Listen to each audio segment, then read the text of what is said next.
Well, there's a lot to talk about today with our politics roundtable. Today we have Democratic strategist Howard Franklin. He's worked on campaigns throughout the Southeast, including the 2021 campaign for Atlanta Mayor Andre Dickens. He now leads the consulting firm Ohio River South. And Spiro Amburn, Senior Vice President at McGuire Woods Consulting. He's previously served as Chief of Staff for Republican Georgia House Speakers John Burns and David Ralston. I want to start with coming out of that conversation that we heard with the interim chair there, Mr. Wilson.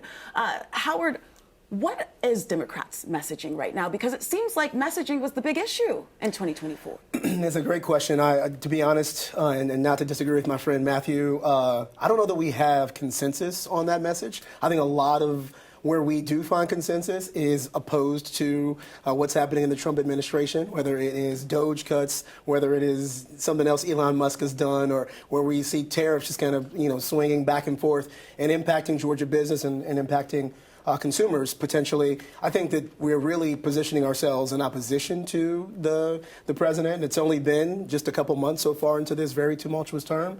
But I do think we'll find a message that is resonant not only at the national level, but also at the state level, because we do have a list of important elections next year to get ready for. I want to follow up on that, Howard, quickly, because you started off by saying you don't necessarily agree with Matthew Wilson that everybody is singing from the same hymnal just yet inside of your party. You talk about being united in opposition to the Trump administration, Agreed. But to present a united opposition, you've got to be on the same page as a party.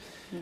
Why are Democrats not there yet, in your view? Yeah, there's a lot of answers for that question. I don't know how much time we have here, but I'll just say Trump is very much a unifying figure for Democrats. I don't think there's going to be much daylight between Democrats on the issues we have with the Trump administration, the decisions that have been made, the ineptitude of some of the decisions that have been made, et cetera. But I think there are still some outlying issues as we get ready to start campaigning for governor, for campaigning for majority of control of the House, et cetera, that we haven't really had a fair hearing on. We haven't spent the time. And, in Matthew and in the rest of Democrats' defense, we just got out of the session a week ago, so we got some time. And Spiro, is this a weakness that Republicans might capitalize on, at least here in Georgia?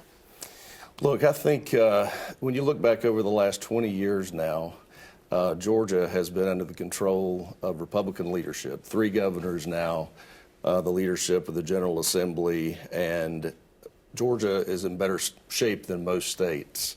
It's fiscally conservative, balanced budget, and I think Republicans have done a good job of focusing on those types of issues, whether it be public safety, the economy, job creation. We're the #1 state in the country to do business for several years running now.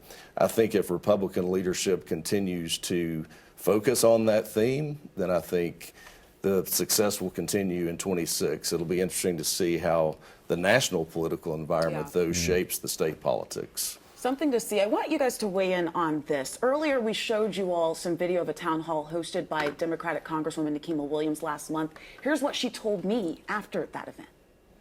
I think we just showed tonight that Democrats' hands are not tied. We're bringing our story to the people, and the people will continue to uplift their voices and push back against this administration. So this has been a season of town halls, and we're getting ready to hear more of our elected leaders in the community. Marjorie Taylor Greene has a scheduled town hall coming up as well. Spiro, I want to start with you. We've got about 30 seconds left. How do these events help shape the political ecosystem when these elected officials are meeting with their constituents? I think very much so, particularly with social media and information sharing being so quickly disseminated now. You've seen this on both sides of the aisle with our Republican and Democrat congressmen. So I do think these town hall meetings and the close contact with the voter will have an impact next year. It's really building trust, right, Howard? Because, I mean, so many people are frustrated right now on both sides of the aisle. On both sides, yeah. I do think it's an exercise in building trust. It's also an opportunity for members of Congress who spend half their year in Washington, D.C. to hear from constituents and to decide for some of these jump ball issues that may or may not ultimately be at on the front burner for the Republican leadership right now. Are these things issues that we fight on? I know, the beginning of the General Assembly this year, we spent a lot of time on transgender sports. I think a lot of Democrats would say, hey, this is not something that is top of mind for most Georgians. And if Republican leadership in the General Assembly continues to focus on this instead of kitchen table issues, if inflation continues to go up, skyrocket, et cetera, tariffs, again, all over the place, then there may be punishment for the majority party come 2026. It feels like, we were talking about this in the break, it feels like politics and campaign season, it is always happening in Georgia now. 2026 is right around the corner. Howard, let's start with you. Is Brian Kemp, as we look at this Senate race and Jon Ossoff trying to defend his seat, is Brian Kemp the big question mark right now, whether he decides to get in that race or not? Governor Brian Kemp is the first domino. I mean, a number of prominent Republicans, like our Secretary of State, Congresswoman MTG, have also said, I am going to wait and make a decision after our governor makes a decision. He's obviously the most popular politician in our state. And also has probably the biggest war chest to expend on the sort of challenge it would take to challenge Senator Jon Ossoff. So if he jumps in, the consensus is, or the thinking is, most of the Republican field would clear the way for Governor Kemp. That's my expectation. I know Spiro could say, speak to Spiro, do you agree? For the most part, I mean, look, I think he's the one person who can jump in that race and really kind of flow with the current, from a fundraising standpoint, from a popularity standpoint. And once he makes his decision, certainly I think that whatever that is going to shape the Republican field. If he does not put his hat in the race, who do you think will? Oh, I think you could see a host of candidates, some of the congressmen, maybe Brad Raffensperger, Who has the Secretary of best State. chance? Who has the best chance? Whoever raises the most money. Well, it's clear that the Republican orthodoxy wants the governor, and I think it's because there isn't as strong a candidate, as strong a challenger to Senator Ossoff as Governor Kemp. Well, and if Governor Kemp jumped in and he did effectively clear the field, it would avoid a potentially messy primary battle to get to the general election. There will be primary battles for the governor's race because Governor Kemp is term limited. He cannot run again for re-election.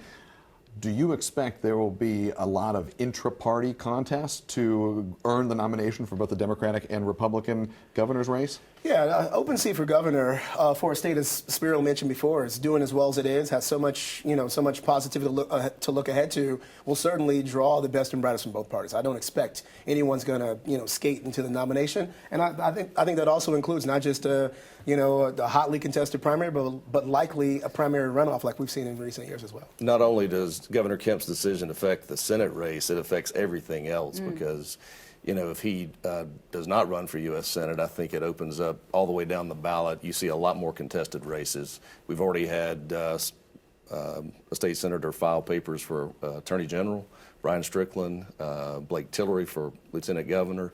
You're already seeing that, and I think you're going to see more of that. I think this is earlier than we are used to seeing it, but I do think that the pace of politics and also the cost of these races now, they've just gotten so outsized. I remember we look back at former Governor Barnes and hearing, hey, he had raised more money, $22 million, than anyone had ever raised, and that wouldn't get you into a governor's seat today. There's no unwinding the clock on this either? You think it's just a one-way train now, where money is the driver? I think we take our cues from federal politics and from the nation's capital. And if Kamala Harris can raise $1 billion in under 2 months, then I don't think it's going any other direction. Follow the money. Yeah, second week in a row we've said that. Always so much to talk about. Always so good to have you both on the panel. We appreciate it.